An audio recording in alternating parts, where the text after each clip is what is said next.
प्रिय भक्तों, मैं भगवान विष्णु आज आपके सामने एक महत्वपूर्ण संदेश लेकर आया हूं।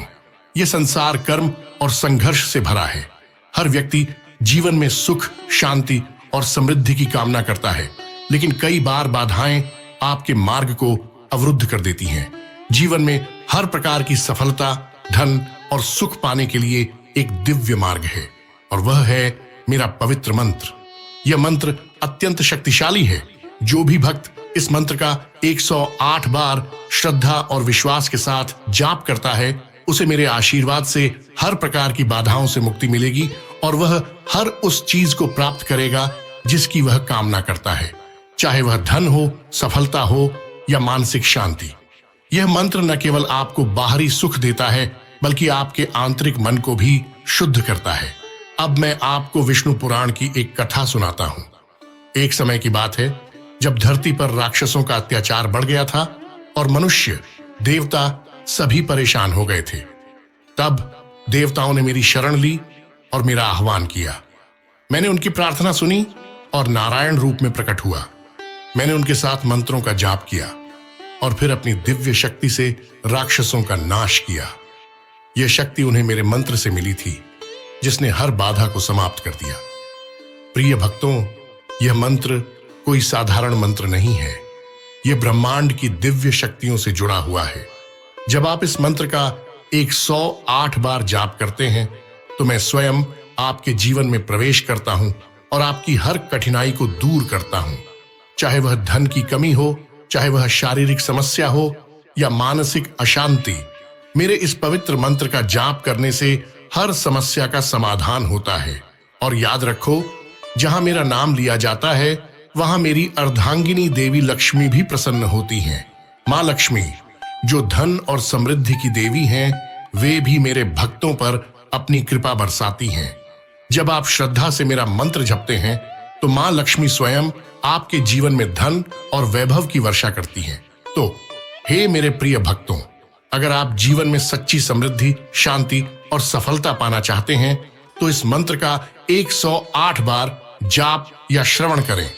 यह मंत्र आपके जीवन की हर बाधा को समाप्त करेगा और आपके सभी सपनों को साकार करेगा।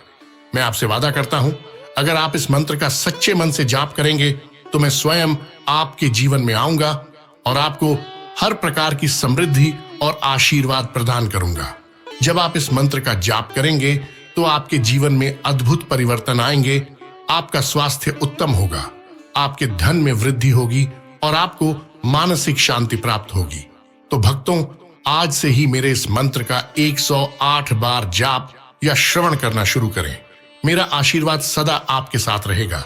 और याद रखें, मां लक्ष्मी की कृपा भी उन्हीं पर होती है जो सच्चे मन से मेरा आह्वान करते हैं। आपके जीवन में धन, शांति और समृद्धि सदा बनी रहेगी। कृपा पाने के लिए वीडियो को लाइक करके चैनल को सब्सक्राइब जरूर करें और कमेंट में मेरा नाम लिखना न भूलें। मंत्र इस प्रकार है। शान्ताकारं भुजगशयनं पद्मनाभं सुरेशं विश्वाधारं गगनसदृशं मेघवर्णं शुभांगं लक्ष्मीकान्तं कमलनयनं योगिविधर्यानगम्यं वन्दे विष्णु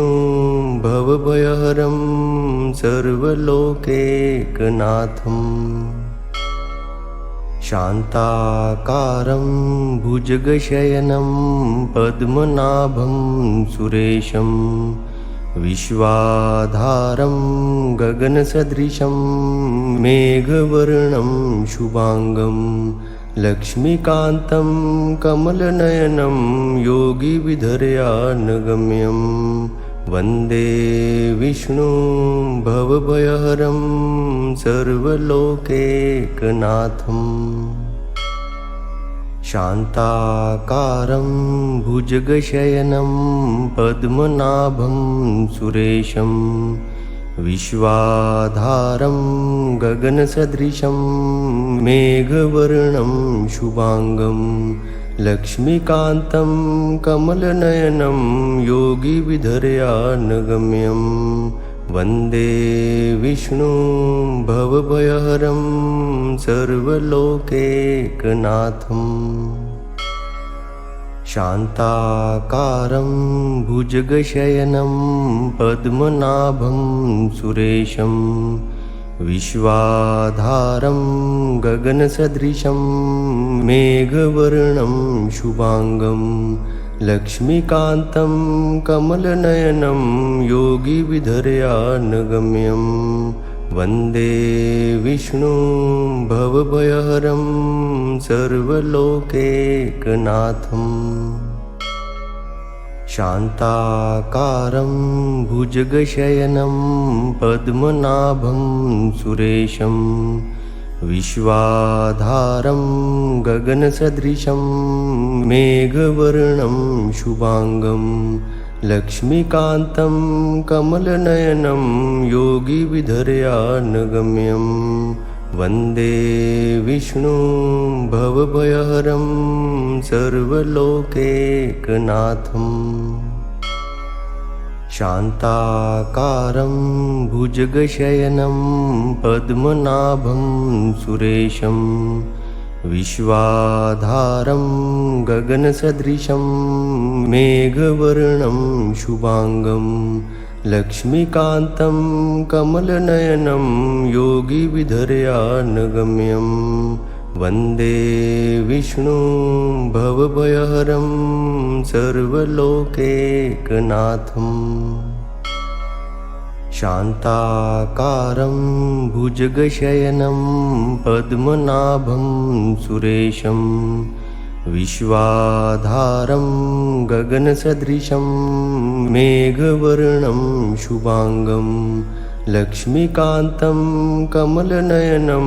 योगिविधर्यानगम्यं वन्दे विष्णुं भवभयहरं सर्वलोकैकनाथम् शान्ताकारं भुजगशयनं पद्मनाभं सुरेशं विश्वाधारं गगनसदृशं मेघवर्णं शुभांगं लक्ष्मीकान्तं कमलनयनं योगिविधर्यानगम्यं वन्दे विष्णुं भवभयहरं सर्वलोकैकनाथम् शान्ताकारं भुजगशयनं पद्मनाभं सुरेशं विश्वाधारं गगनसदृशं मेघवर्णं शुभांगं लक्ष्मीकान्तं कमलनयनं योगिविधर्यानगम्यं वन्दे विष्णुं भवभयहरं सर्वलोकैकनाथम् शान्ताकारं भुजगशयनं पद्मनाभं सुरेशं विश्वाधारं गगनसदृशं मेघवर्णं शुभांगं लक्ष्मीकान्तं कमलनयनं योगिविधर्यानगम्यं वन्दे विष्णुं भवभयहरं सर्वलोकैकनाथम् शान्ताकारं भुजगशयनं पद्मनाभं सुरेशं विश्वाधारं गगनसदृशं मेघवर्णं शुभांगं लक्ष्मीकान्तं कमलनयनं योगिविधर्यानगम्यं वन्दे विष्णुं भवभयहरं सर्वलोकैकनाथम् शान्ताकारं भुजगशयनं पद्मनाभं सुरेशं विश्वाधारं गगनसदृशं मेघवर्णं शुभांगं लक्ष्मीकान्तं कमलनयनं योगिविधर्यानगम्यं वन्दे विष्णुं भवभयहरं सर्वलोकैकनाथम् शान्ताकारं भुजगशयनं पद्मनाभं सुरेशं विश्वाधारं गगनसदृशं मेघवर्णं शुभांगं लक्ष्मीकान्तं कमलनयनं योगिविधर्यानगम्यं वन्दे विष्णुं भवभयहरं सर्वलोकैकनाथम् शान्ताकारं भुजगशयनं पद्मनाभं सुरेशं विश्वाधारं गगनसदृशं मेघवर्णं शुभांगं लक्ष्मीकान्तं कमलनयनं योगिविधर्यानगम्यं वन्दे विष्णुं भवभयहरं सर्वलोकैकनाथम् शान्ताकारं भुजगशयनं पद्मनाभं सुरेशं विश्वाधारं गगनसदृशं मेघवर्णं शुभांगं लक्ष्मीकान्तं कमलनयनं योगिविधर्यानगम्यं वन्दे विष्णुं भवभयहरं सर्वलोकैकनाथम् शान्ताकारं भुजगशयनं पद्मनाभं सुरेशं विश्वाधारं गगनसदृशं मेघवर्णं शुभांगं लक्ष्मीकान्तं कमलनयनं योगिविधर्यानगम्यं वन्दे विष्णुं भवभयहरं सर्वलोकैकनाथम् शान्ताकारं भुजगशयनं पद्मनाभं सुरेशं विश्वाधारं गगनसदृशं मेघवर्णं शुभांगं लक्ष्मीकान्तं कमलनयनं योगिविधर्यानगम्यं वन्दे विष्णुं भवभयहरं सर्वलोकैकनाथम् शान्ताकारं भुजगशयनं पद्मनाभं सुरेशं विश्वाधारं गगनसदृशं मेघवर्णं शुभांगं लक्ष्मीकान्तं कमलनयनं योगिविधर्यानगम्यं वन्दे विष्णुं भवभयहरं सर्वलोकैकनाथम् शान्ताकारं भुजगशयनं पद्मनाभं सुरेशं विश्वाधारं गगनसदृशं मेघवर्णं शुभांगं लक्ष्मीकान्तं कमलनयनं योगिविधर्यानगम्यं वन्दे विष्णुं भवभयहरं सर्वलोकैकनाथम् शान्ताकारं भुजगशयनं पद्मनाभं सुरेशं विश्वाधारं गगनसदृशं मेघवर्णं शुभांगं लक्ष्मीकान्तं कमलनयनं योगिविधर्यानगम्यं वन्दे विष्णुं भवभयहरं सर्वलोकैकनाथम् शान्ताकारं भुजगशयनं पद्मनाभं सुरेशं विश्वाधारं गगनसदृशं मेघवर्णं शुभांगं लक्ष्मीकान्तं कमलनयनं योगिविधर्यानगम्यं वन्दे विष्णुं भवभयहरं सर्वलोकैकनाथम् शान्ताकारं भुजगशयनं पद्मनाभं सुरेशं विश्वाधारं गगनसदृशं मेघवर्णं शुभांगं लक्ष्मीकान्तं कमलनयनं योगिविधर्यानगम्यं वन्दे विष्णुं भवभयहरं सर्वलोकैकनाथम् शान्ताकारं भुजगशयनं पद्मनाभं सुरेशं विश्वाधारं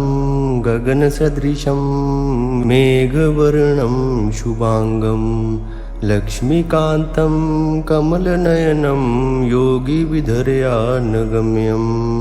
वन्दे विष्णुं भवभयहरं सर्वलोकैकनाथम् शान्ताकारं भुजगशयनं पद्मनाभं सुरेशं विश्वाधारं गगनसदृशं मेघवर्णं शुभांगं लक्ष्मीकान्तं कमलनयनं योगिविधर्यानगम्यं वन्दे विष्णुं भवभयहरं सर्वलोकैकनाथम् शान्ताकारं भुजगशयनं पद्मनाभं सुरेशं विश्वाधारं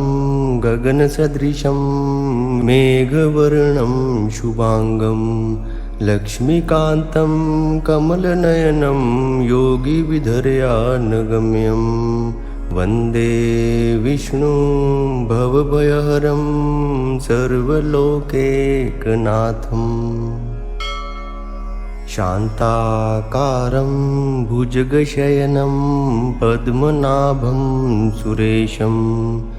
विश्वाधारं गगनसदृशं मेघवर्णं शुभांगं लक्ष्मीकान्तं कमलनयनं योगिविधर्यानगम्यं वन्दे विष्णुं भवभयहरं सर्वलोकैकनाथम् शान्ताकारं भुजगशयनं पद्मनाभं सुरेशं विश्वाधारं गगनसदृशं मेघवर्णं शुभांगं लक्ष्मीकान्तं कमलनयनं योगिविधर्यानगम्यं वन्दे विष्णुं भवभयहरं सर्वलोकैकनाथम् शान्ताकारं भुजगशयनं पद्मनाभं सुरेशं विश्वाधारं गगनसदृशं मेघवर्णं शुभांगं लक्ष्मीकान्तं कमलनयनं योगिविधर्यानगम्यं वन्दे विष्णुं भवभयहरं सर्वलोकैकनाथम् शान्ताकारं भुजगशयनं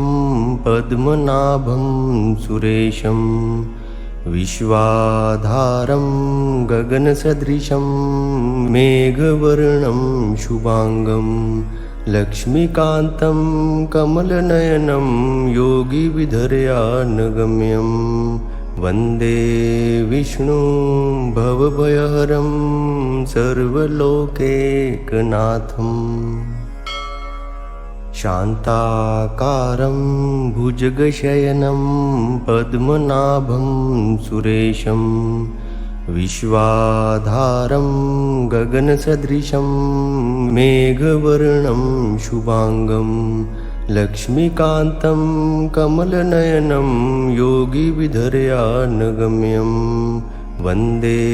विष्णुं भवभयहरं सर्वलोकैकनाथम् शान्ताकारं भुजगशयनं पद्मनाभं सुरेशं विश्वाधारं गगनसदृशं मेघवर्णं शुभांगं लक्ष्मीकान्तं कमलनयनं योगिविधर्यानगम्यं वन्दे विष्णुं भवभयहरं सर्वलोकैकनाथम् शान्ताकारं भुजगशयनं पद्मनाभं सुरेशं विश्वाधारं गगनसदृशं मेघवर्णं शुभांगं लक्ष्मीकान्तं कमलनयनं योगिविधर्यानगम्यं वन्दे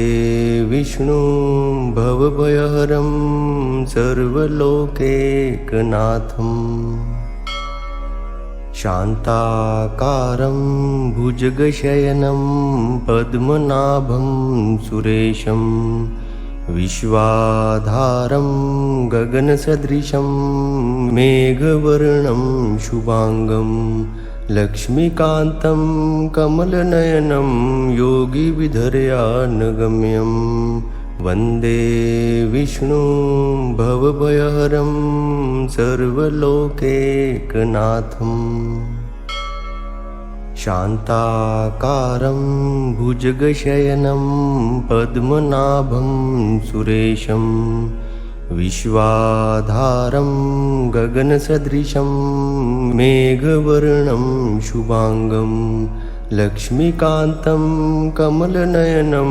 योगिविधर्यानगम्यं वन्दे विष्णुं भवभयहरं सर्वलोकैकनाथम् शान्ताकारं भुजगशयनं पद्मनाभं सुरेशं विश्वाधारं गगनसदृशं मेघवर्णं शुभांगं लक्ष्मीकान्तं कमलनयनं योगिविधर्यानगम्यं वन्दे विष्णुं भवभयहरं सर्वलोकैकनाथम् शान्ताकारं भुजगशयनं पद्मनाभं सुरेशं विश्वाधारं गगनसदृशं मेघवर्णं शुभांगं लक्ष्मीकान्तं कमलनयनं योगिविधर्यानगम्यं वन्दे विष्णुं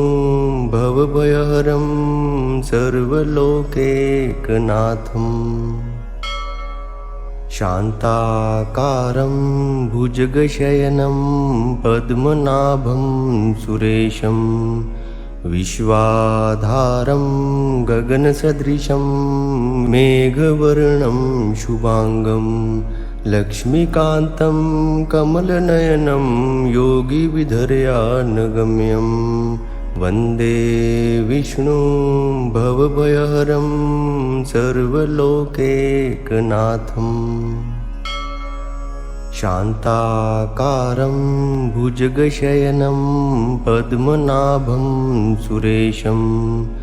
विश्वाधारं गगनसदृशं मेघवर्णं शुभांगं लक्ष्मीकान्तं कमलनयनं योगिविधर्यानगम्यं वन्दे विष्णुं भवभयहरं सर्वलोकैकनाथम् शान्ताकारं भुजगशयनं पद्मनाभं सुरेशं विश्वाधारं गगनसदृशं मेघवर्णं शुभांगं लक्ष्मीकान्तं कमलनयनं योगिविधर्यानगम्यं वन्दे विष्णुं भवभयहरं सर्वलोकैकनाथम् शान्ताकारं भुजगशयनं पद्मनाभं सुरेशं विश्वाधारं गगनसदृशं मेघवर्णं शुभांगं लक्ष्मीकान्तं कमलनयनं योगिविधर्यानगम्यं वन्दे विष्णुं भवभयहरं सर्वलोकैकनाथम् शान्ताकारं भुजगशयनं पद्मनाभं सुरेशं विश्वाधारं गगनसदृशं मेघवर्णं शुभांगं लक्ष्मीकान्तं कमलनयनं योगिविधर्यानगम्यं वन्दे विष्णुं भवभयहरं सर्वलोकैकनाथम् शान्ताकारं भुजगशयनं पद्मनाभं सुरेशं विश्वाधारं गगनसदृशं मेघवर्णं शुभांगं लक्ष्मीकान्तं कमलनयनं योगिविधर्यानगम्यं वन्दे विष्णुं भवभयहरं सर्वलोकैकनाथम् शान्ताकारं भुजगशयनं पद्मनाभं सुरेशं विश्वाधारं गगनसदृशं मेघवर्णं शुभांगं लक्ष्मीकान्तं कमलनयनं योगिविधर्यानगम्यं वन्दे विष्णुं भवभयहरं सर्वलोकैकनाथम् शान्ताकारं भुजगशयनं पद्मनाभं सुरेशं विश्वाधारं गगनसदृशं मेघवर्णं शुभांगं लक्ष्मीकान्तं कमलनयनं योगिविधर्यानगम्यं वन्दे विष्णुं भवभयहरं सर्वलोकैकनाथम् शान्ताकारं भुजगशयनं पद्मनाभं सुरेशं विश्वाधारं गगनसदृशं मेघवर्णं शुभांगं लक्ष्मीकान्तं कमलनयनं योगिविधर्यानगम्यं वन्दे विष्णुं भवभयहरं सर्वलोकैकनाथम् शान्ताकारं भुजगशयनं पद्मनाभं सुरेशं विश्वाधारं गगनसदृशं मेघवर्णं शुभांगं लक्ष्मीकान्तं कमलनयनं योगिविधर्यानगम्यं वन्दे विष्णुं भवभयहरं सर्वलोकैकनाथम् शान्ताकारं भुजगशयनं पद्मनाभं सुरेशं विश्वाधारं गगनसदृशं मेघवर्णं शुभांगं लक्ष्मीकान्तं कमलनयनं योगिविधर्यानगम्यं वन्दे विष्णुं भवभयहरं सर्वलोकैकनाथम् शान्ताकारं भुजगशयनं पद्मनाभं सुरेशं विश्वाधारं गगनसदृशं मेघवर्णं शुभांगं लक्ष्मीकान्तं कमलनयनं योगिविधर्यानगम्यं वन्दे विष्णुं भवभयहरं सर्वलोकैकनाथम् शान्ताकारं भुजगशयनं पद्मनाभं सुरेशं विश्वाधारं गगनसदृशं मेघवर्णं शुभांगं लक्ष्मीकान्तं कमलनयनं योगिविधर्यानगम्यं वन्दे विष्णुं भवभयहरं सर्वलोकैकनाथम् शान्ताकारं भुजगशयनं पद्मनाभं सुरेशं विश्वाधारं गगनसदृशं मेघवर्णं शुभांगं लक्ष्मीकान्तं कमलनयनं योगिविधर्यानगम्यं वन्दे विष्णुं भवभयहरं सर्वलोकैकनाथम् शान्ताकारं भुजगशयनं पद्मनाभं सुरेशं विश्वाधारं गगनसदृशं मेघवर्णं शुभांगं लक्ष्मीकान्तं कमलनयनं योगिविधर्यानगम्यं वन्दे विष्णुं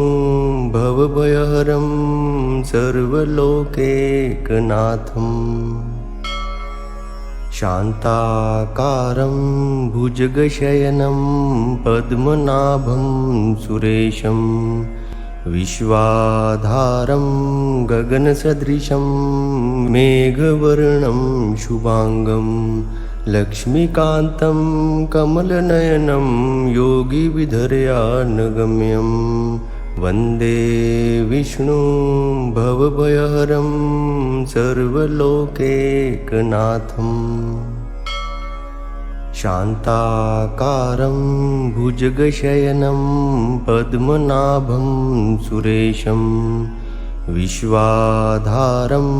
गगनसदृशं मेघवर्णं शुभांगं लक्ष्मीकान्तं कमलनयनं योगिविधर्यानगम्यं वन्दे विष्णुं भवभयहरं सर्वलोकैकनाथम्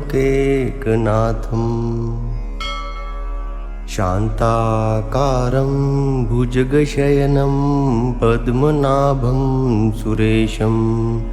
विश्वाधारं गगनसदृशं मेघवर्णं शुभांगं लक्ष्मीकान्तं कमलनयनं योगिविधर्यानगम्यं वन्दे विष्णुं भवभयहरं सर्वलोकैकनाथम् शान्ताकारं भुजगशयनं पद्मनाभं सुरेशं विश्वाधारं गगनसदृशं मेघवर्णं शुभांगं लक्ष्मीकान्तं कमलनयनं योगिविधर्यानगम्यं वन्दे विष्णुं भवभयहरं सर्वलोकैकनाथम् शान्ताकारं भुजगशयनं पद्मनाभं सुरेशं विश्वाधारं गगनसदृशं मेघवर्णं शुभांगं लक्ष्मीकान्तं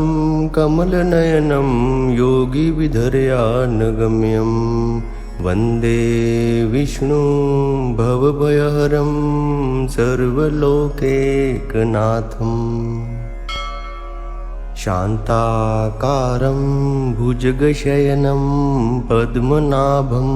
सुरेशं विश्वाधारं गगनसदृशं मेघवर्णं शुभांगं लक्ष्मीकान्तं कमलनयनं योगिविधर्यानगम्यं वन्दे विष्णुं भवभयहरं सर्वलोकैकनाथम् शान्ताकारं भुजगशयनं पद्मनाभं सुरेशं विश्वाधारं गगनसदृशं मेघवर्णं शुभांगं लक्ष्मीकान्तं कमलनयनं योगिविधर्यानगम्यं वन्दे विष्णुं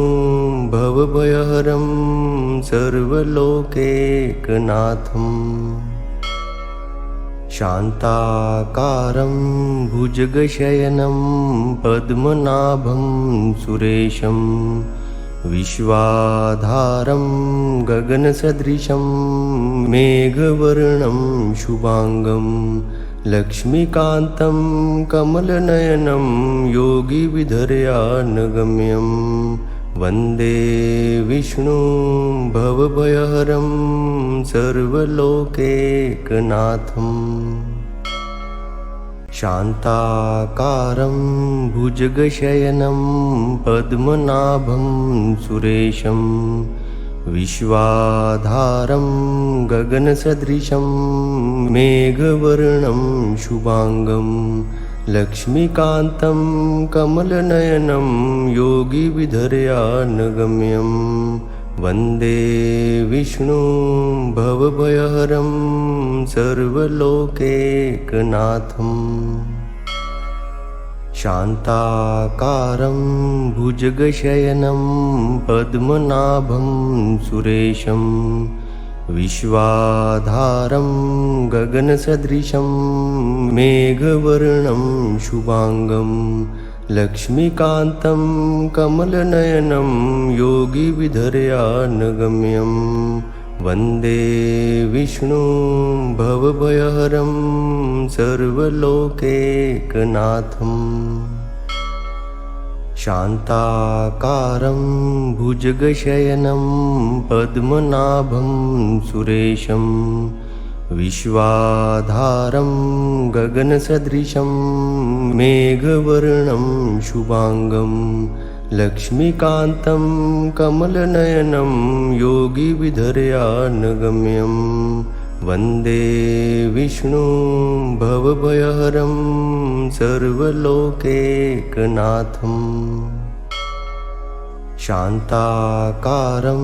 भुजगशयनं पद्मनाभं सुरेशं विश्वाधारं गगनसदृशं मेघवर्णं शुभांगं लक्ष्मीकान्तं कमलनयनं योगिविधर्यानगम्यं वन्दे विष्णुं भवभयहरं सर्वलोकैकनाथम् शान्ताकारं भुजगशयनं पद्मनाभं सुरेशं विश्वाधारं गगनसदृशं मेघवर्णं शुभांगं लक्ष्मीकान्तं कमलनयनं योगिविधर्यानगम्यं वन्दे विष्णुं भवभयहरं सर्वलोकैकनाथम् शान्ताकारं भुजगशयनं पद्मनाभं सुरेशं विश्वाधारं गगनसदृशं मेघवर्णं शुभांगं लक्ष्मीकान्तं कमलनयनं योगिविधर्यानगम्यं वन्दे विष्णुं भवभयहरं सर्वलोकैकनाथम् शान्ताकारं भुजगशयनं पद्मनाभं सुरेशं विश्वाधारं गगनसदृशं मेघवर्णं शुभांगं लक्ष्मीकान्तं कमलनयनं योगिविधर्यानगम्यं वन्दे विष्णुं भवभयहरं सर्वलोकैकनाथम् शान्ताकारं भुजगशयनं पद्मनाभं सुरेशं विश्वाधारं गगनसदृशं मेघवर्णं शुभांगं लक्ष्मीकान्तं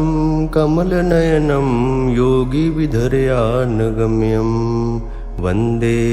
विष्णुं भवभयहरं सर्वलोकैकनाथम् शान्ताकारं भुजगशयनं पद्मनाभं सुरेशं विश्वाधारं गगनसदृशं मेघवर्णं शुभांगं लक्ष्मीकान्तं कमलनयनं योगिविधर्यानगम्यं वन्दे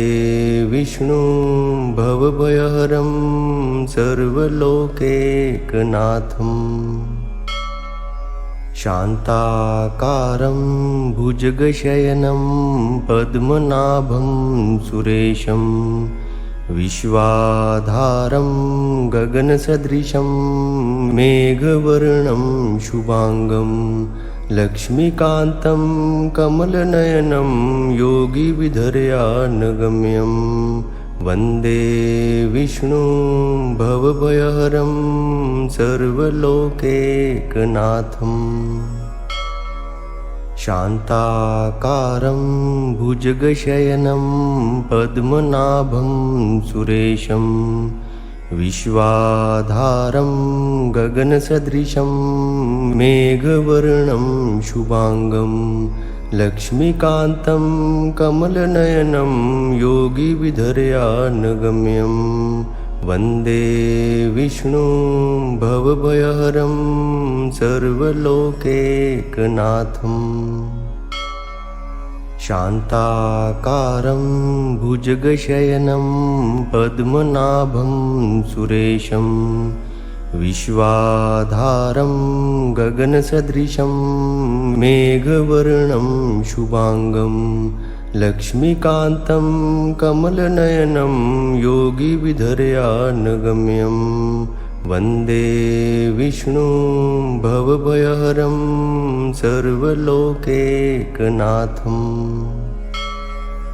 शान्ताकारं भुजगशयनं पद्मनाभं सुरेशं विश्वाधारं गगनसदृशं मेघवर्णं शुभांगं लक्ष्मीकान्तं कमलनयनं योगिविधर्यानगम्यं वन्दे विष्णुं भवभयहरं सर्वलोकैकनाथम् शान्ताकारं भुजगशयनं पद्मनाभं सुरेशं विश्वाधारं गगनसदृशं मेघवर्णं शुभांगं लक्ष्मीकान्तं कमलनयनं योगिविधर्यानगम्यं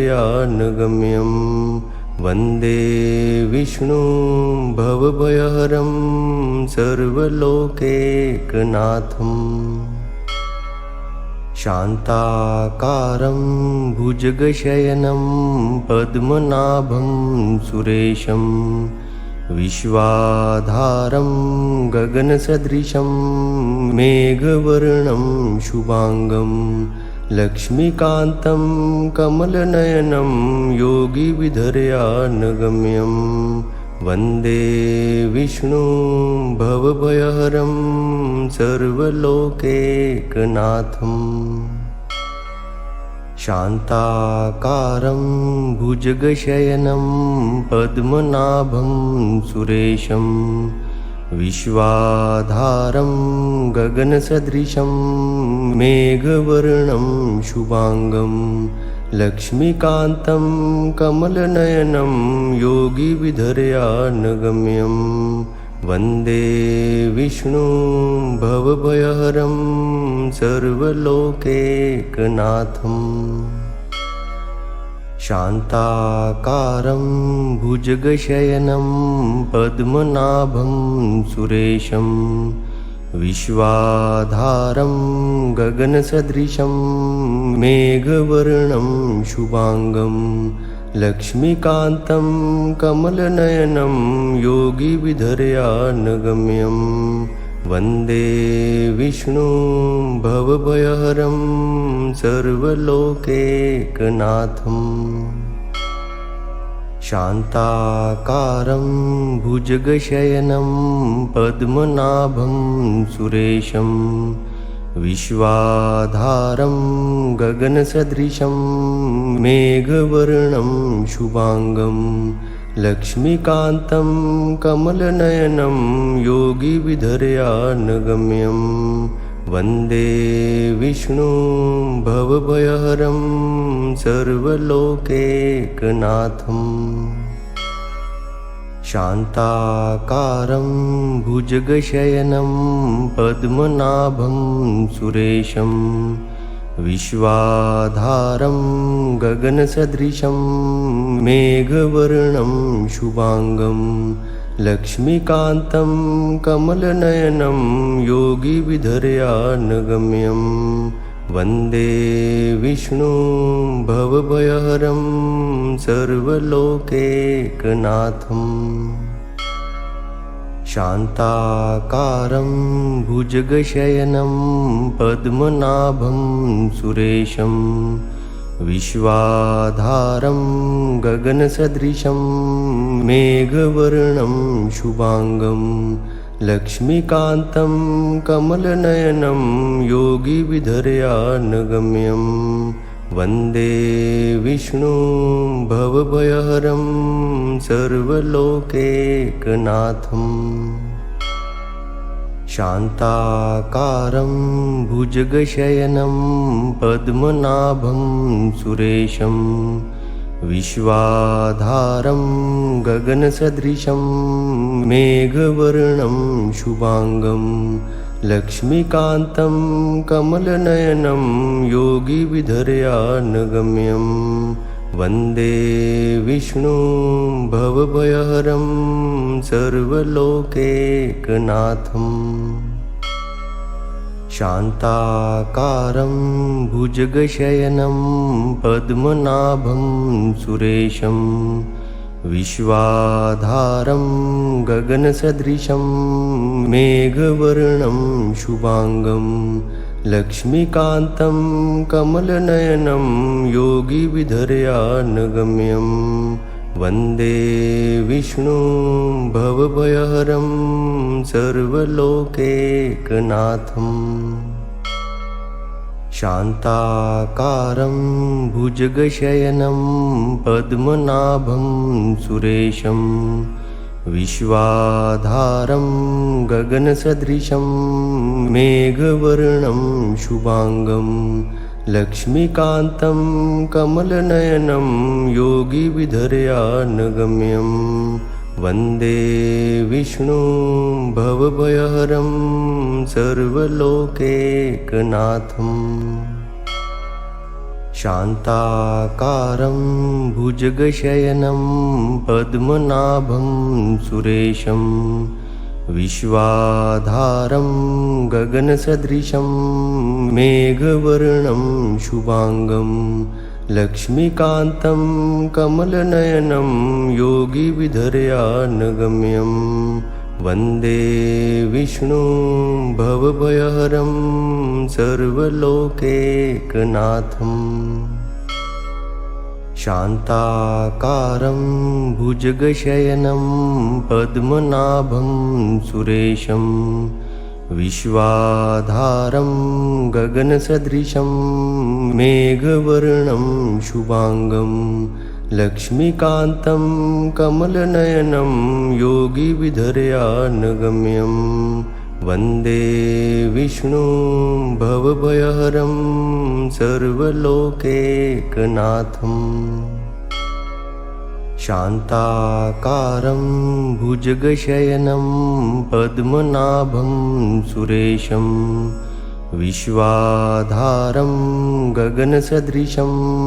मेघवर्णं शुभांगं लक्ष्मीकान्तं कमलनयनं योगिविधर्यानगम्यं वन्दे विष्णुं भवभयहरं सर्वलोकैकनाथम् शान्ताकारं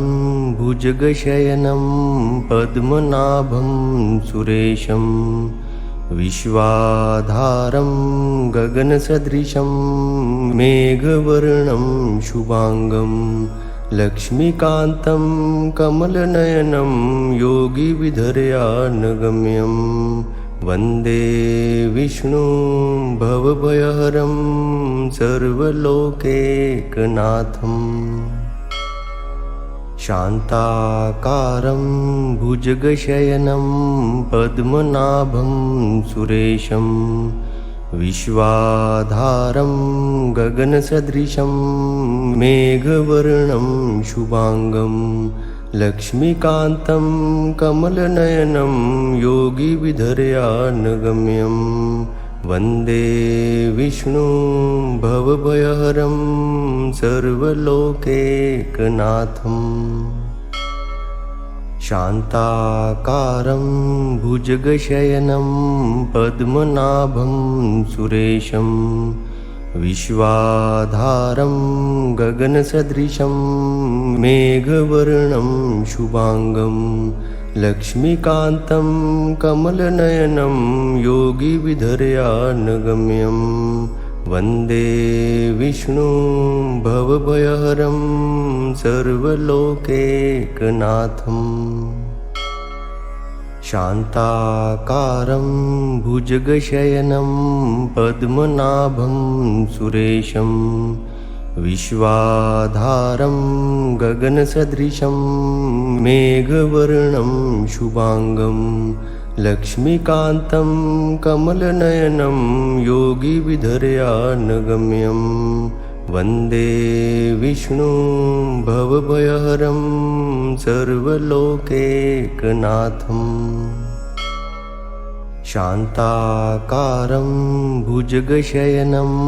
पद्मनाभं सुरेशं विश्वाधारं गगनसदृशं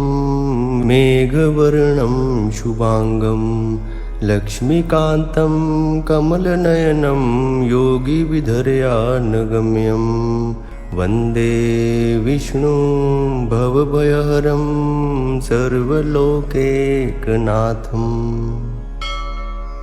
शान्ताकारं भुजगशयनं पद्मनाभं सुरेशं विश्वाधारं गगनसदृशं मेघवर्णं शुभांगं लक्ष्मीकान्तं कमलनयनं योगिविधर्यानगम्यं वन्दे विष्णुं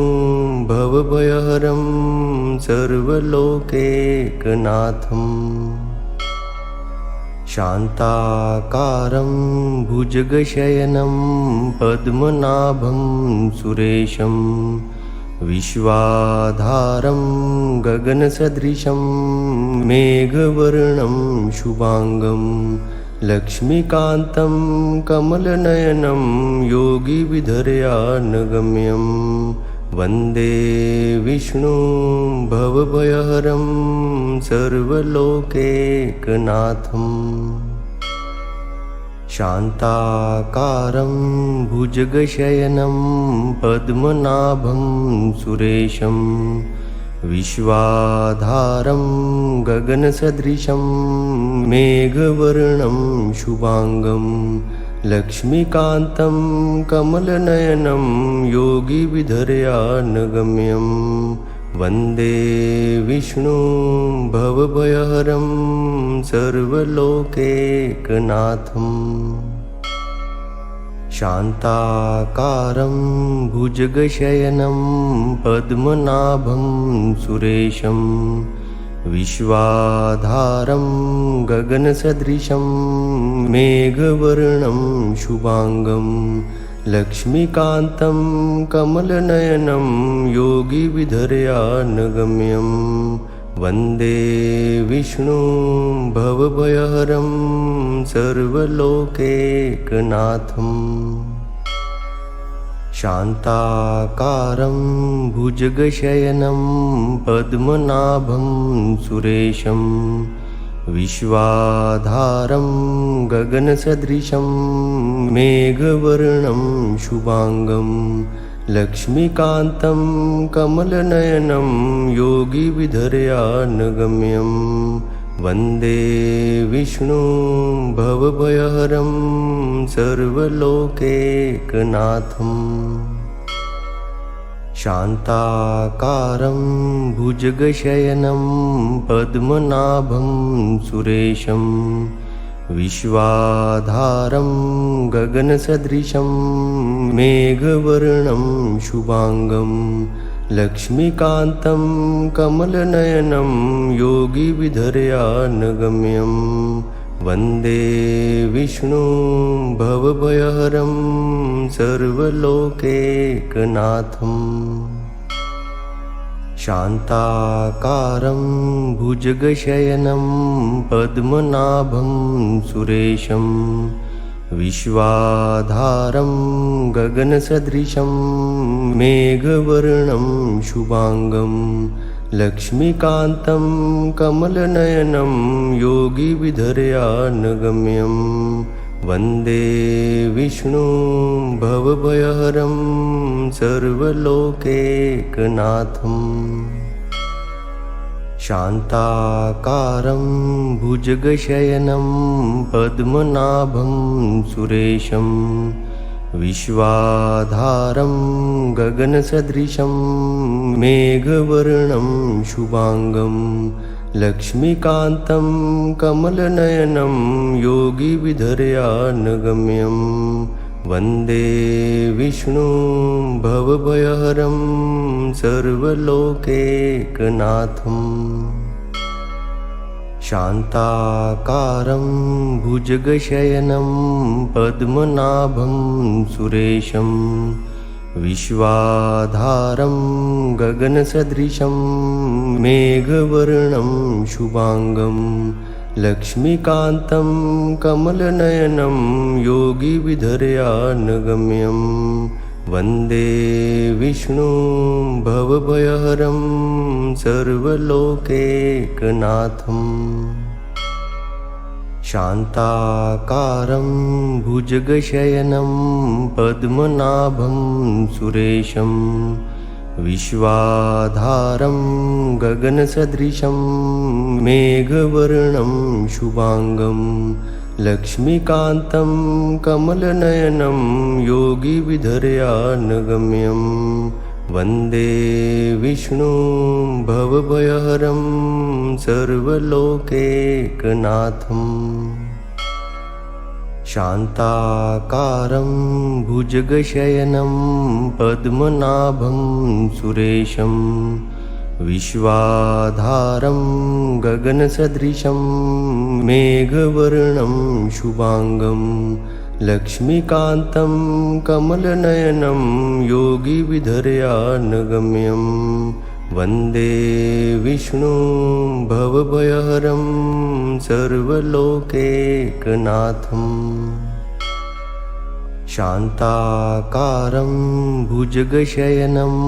पद्मनाभं सुरेशं विश्वाधारं गगनसदृशं मेघवर्णं शुभांगं लक्ष्मीकान्तं कमलनयनं योगिविधर्यानगम्यं वन्दे विष्णुं भवभयहरं सर्वलोकैकनाथम्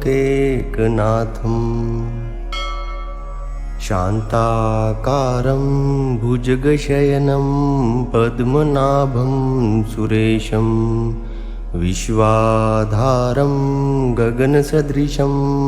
मेघवर्णं शुभांगं लक्ष्मीकान्तं कमलनयनं योगिविधर्यानगम्यं वन्दे विष्णुं भवभयहरं सर्वलोकैकनाथम् शान्ताकारं भुजगशयनं पद्मनाभं सुरेशं विश्वाधारं गगनसदृशं मेघवर्णं शुभांगं लक्ष्मीकान्तं कमलनयनं योगिविधर्यानगम्यं वन्दे विष्णुं भवभयहरं सर्वलोकैकनाथम् शान्ताकारं भुजगशयनं पद्मनाभं सुरेशं विश्वाधारं गगनसदृशं मेघवर्णं शुभांगं लक्ष्मीकान्तं कमलनयनं योगिविधर्या